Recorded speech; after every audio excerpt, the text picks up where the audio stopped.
Hey, what's up, everybody? It's me, Odio, and I'm here today to talk about the Pendragon Cycle, Episode 3, A Fatherless Child. I am rarely this excited to watch a show, but man, I was pumped for this episode to get back. Let's get into it here.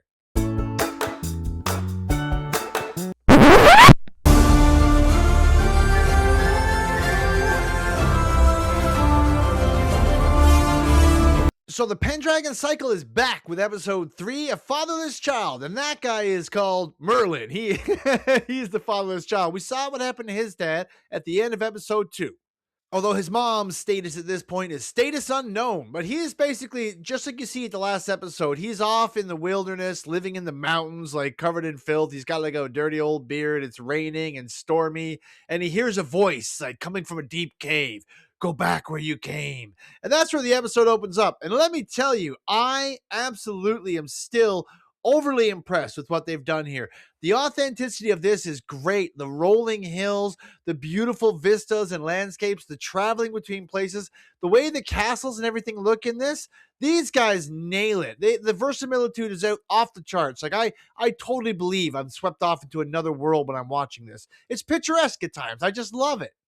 And in this episode, we're getting Merlin, all grown up, no dad, a whole new cast of characters, and I have never really seen this actor in anything else. His name is Tom Sharp. He's playing Merlin, and he's up in the woods or mountains or whatever, living his own life. And his trusty sidekick Peleus comes to get him. More on him later.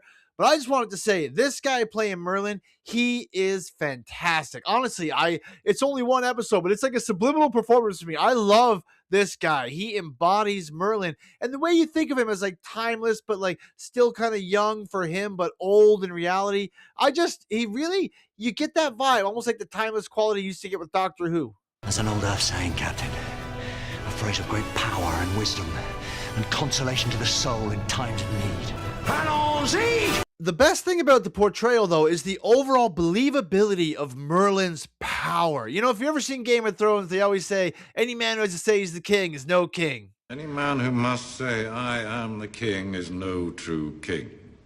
Well, you rarely see Merlin go in and declare himself the most powerful or command people around, but the quiet respect and calmness of his demeanor and in every situation, he's digging a ditch for water at one point, still feels like he's the guy in control. He's even walking in chains and he's talking casually to Peleus, like, still feels like he's the one in control. He knows things he shouldn't know. He can see things he shouldn't be able to see. He is fantastic. He just embodies the Merlin excellence that you want to see from a wizard.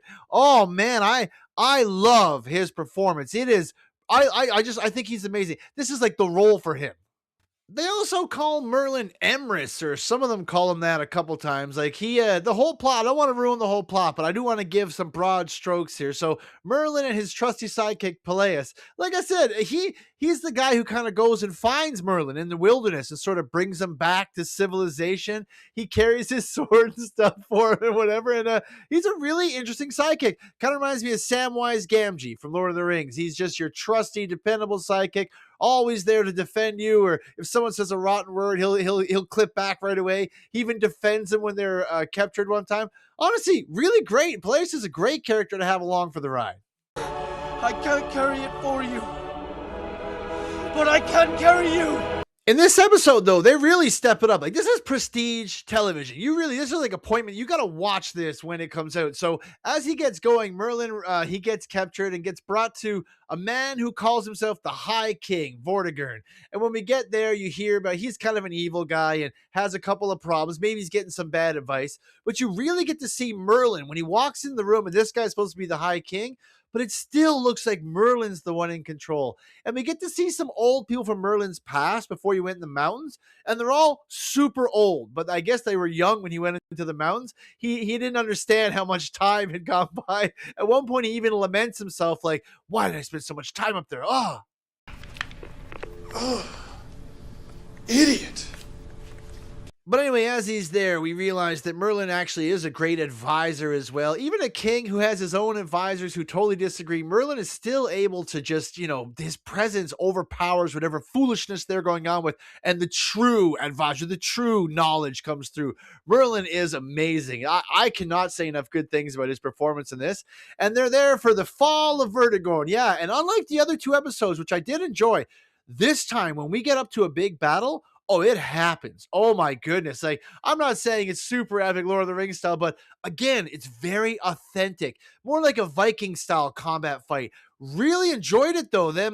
He's getting assaulted. You get a bunch of different murders, but not murders. You get a bunch of different battles, fights happening and things, righteous killings, and then you get a bunch of guys helping each other out. And you get to see a lot of the battle. I really, really liked it. Again, production value really high. You get to see the little fort that he's built. You get to see the invaders come in and attack, and the defenders shooting arrows down and everything. You get the whole 9 yards for an episode of TV, man. These guys are really going for it, man, and they pretty much hit it. Nice.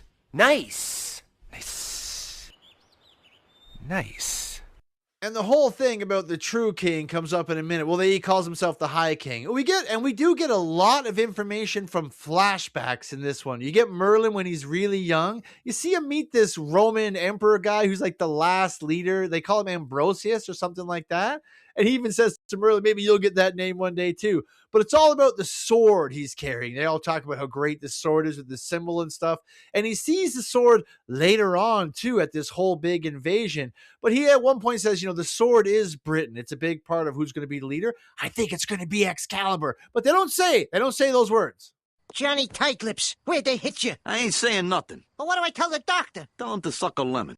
We do go into a really interesting adventure, though. So once Merlin and them are traveling on, we run into the two brothers, Aurelius and Uther Pendragon. Yes, that's right. I'm pretty sure we've just run into Arthur's dad, right? Like Uther Pendragon is Aurelius. I think it's his brother, so I guess that'd be like his uncle or whatever. But he actually seems like a pretty chill guy. I really liked his character as well. I can't remember the name of the actor portraying him, but he comes off as actually not a bloodthirsty barbarian, not someone who just attacks people for no reason. And he sort of recognized Merlin. Like he obviously would be ancient compared to this guy Aurelius, but he was like, that's Merlin. We know him. And his brother Uther's like, what? And the portrayal of Uther is great. He's a total dick. If you ever watched the old show Merlin, the British one, he's in that as well. The dad is like kind of an idiot and a jerk, sort of. And Uther comes off as that in this. And he even has a moment with Merlin later on.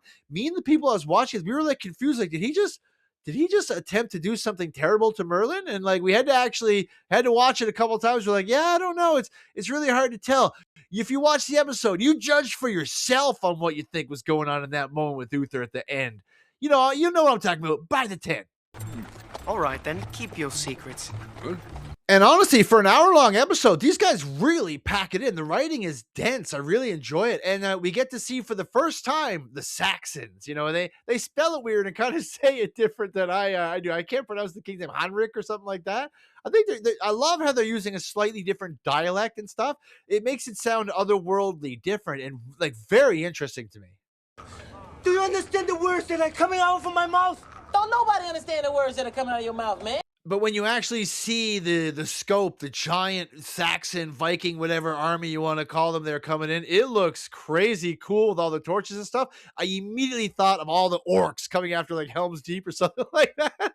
It looked awesome. Man, I'm really this episode was great. This show is fantastic. Like, really enjoy it. I haven't read these books, but I don't even want to read them. I want to watch the show first, then I may go read the books to compare later, because I haven't seen a show I've been this excited about in years. I love fantasy, swords, sorceries, and stuff like that, and I've seen pretty much all the ones going on, but this one just really takes it.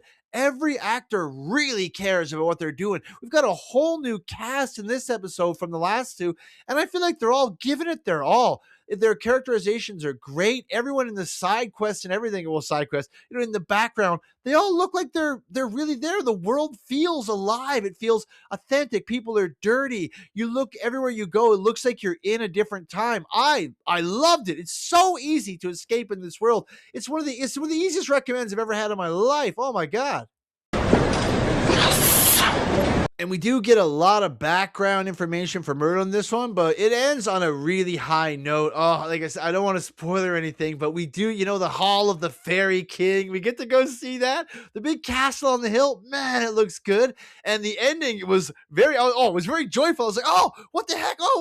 And I don't want to ruin it because you should watch it for yourself, but it's a great ending. We get a reunion of characters and such. And overall, this is like the best show I've watched this year. There is nothing that's probably going to top this for me.